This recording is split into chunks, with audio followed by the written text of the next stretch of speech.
دیاردا موشکین جهراوی به ماده کلور لجمچکدارین داعش یا بردوامه و لزوربی محوران دجی هیزن پیشمرگی هاتین بکار آنین. لباشور ناحیه زمار سر به قضا تلعفرو لگنده کارزا چکدارین داعش چندین موشکین جهراوی هاویتینت ناف خلک سویل دا. لوما بوی سدما برینداربون ابدهان هاولاتین گنده نافهاتی.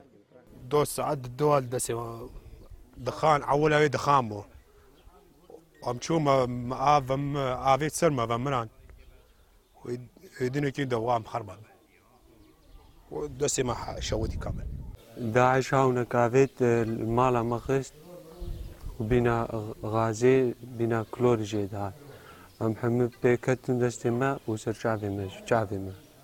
کمال سیاری برنیاسا به سورو ایک شارازاین جناف برنو راکرنا بومب مین رشکریه لمحور روش آوای رویبار دیجله لدور اوان موشکین داعش هاویتینه گند کارزا ناف هاتی وصابو دنگ امریکا دیارت کتن 13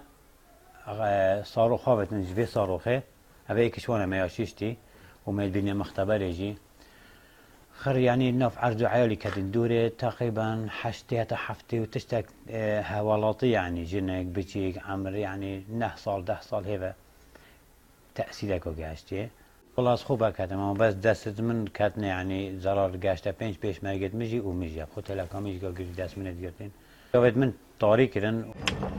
ده هیت ازانین کو او موشکین هنب کار آنین گشت دست چکرین چکدارین داعشن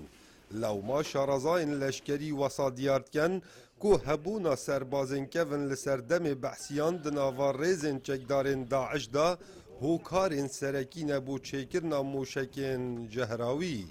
کاوا عمر دنگ امریکا ناحیه زمار قزا تلعفر